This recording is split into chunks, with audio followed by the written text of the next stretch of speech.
We've been sold a lie about ancient Rome. We're taught it was a world of white marble, stoic philosophers, and golden glory. But if you stood in the center of the Forum in 117 AD, the stench of rotting waste would make you gag, and the person standing next to you was likely a slave waiting to be used and discarded. Today, we're peeling back the gold leaf to reveal the terrifying reality of the Golden Age, a world where your life expectancy was 25 and the city was a literal death trap. Rome during the reign of Trajan and Hadrian looked like the pinnacle of civilization, but the marble was often just a thin veneer over cheap, crumbling brick. Most Romans lived in insulae, apartment blocks. These were death traps, poorly built, prone to collapsing without warning and constantly catching fire. While Rome had the Cloaca Maxima, the Great Sewer, it wasn't for the public. It was for draining the marshes. But all of this, the filth, the slavery, the lead, was nothing compared to what the emperors did for fun behind closed doors. That's where the true darkness begins. Most Romans lived in a state of permanent filth. Imagine sitting shoulder to shoulder with 50 strangers using a communal sponge on a stick to clean yourself, a sponge that everyone shared. Malaria, typhus, and parasites were everywhere. The Golden Age was an era of constant, low-level plague. The Roman economy didn't run on innovation. It ran on human misery. 1/3 of the city's population was enslaved. The worst fate wasn't the gladiatorial arena. It was the Spanish silver mines. Slaves worked in 24-hour shifts in cramped, toxic tunnels until they died of exhaustion or lung rot. A master could kill a slave for breaking a vase, and the law wouldn't blink. The games weren't just sports. They were a systematic desensitization to violence designed to keep the unemployed masses from revolting. Between the morning animal hunts and the afternoon gladiator bouts, the crowd watched midday displays, unarmed criminals being torn apart by lions or forced to reenact fatal myths. A nona, grain dole, was only necessary because the elite had bought up all the farmland, leaving the poor with no way to feed themselves. If the filth didn't kill you, the doctors might. We find Roman surgical kits containing bone saws, scalpels, and arrows extractors.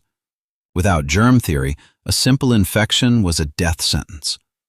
The upper class drank wine sweetened with lead acetate and piped water through lead pipes, leading to widespread gout, infertility, and madness. The Roman state was a predatory machine that found ways to monetize even the most basic human functions.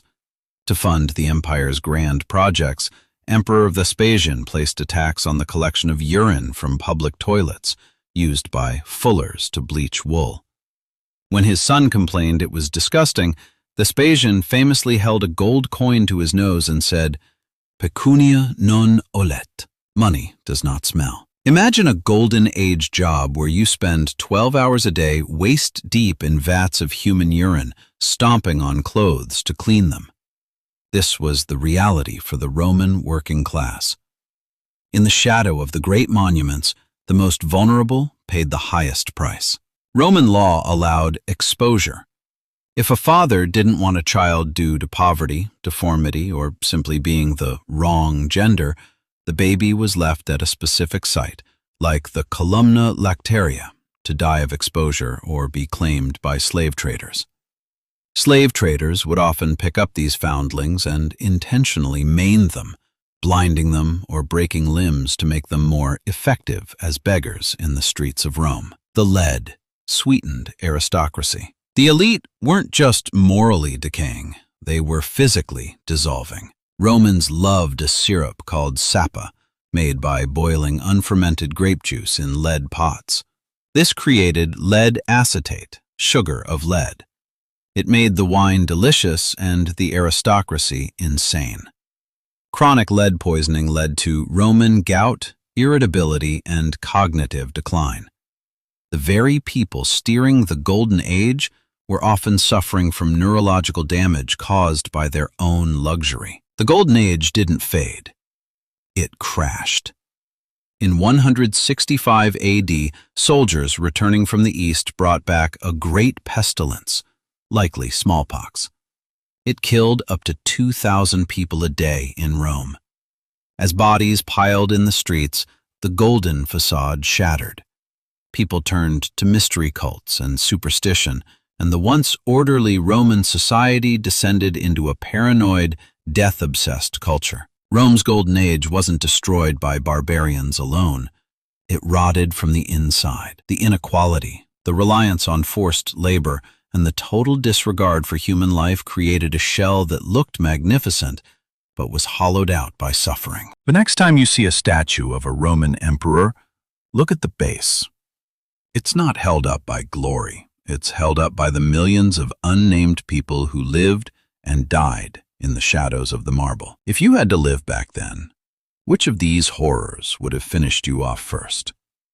Let me know in the comments.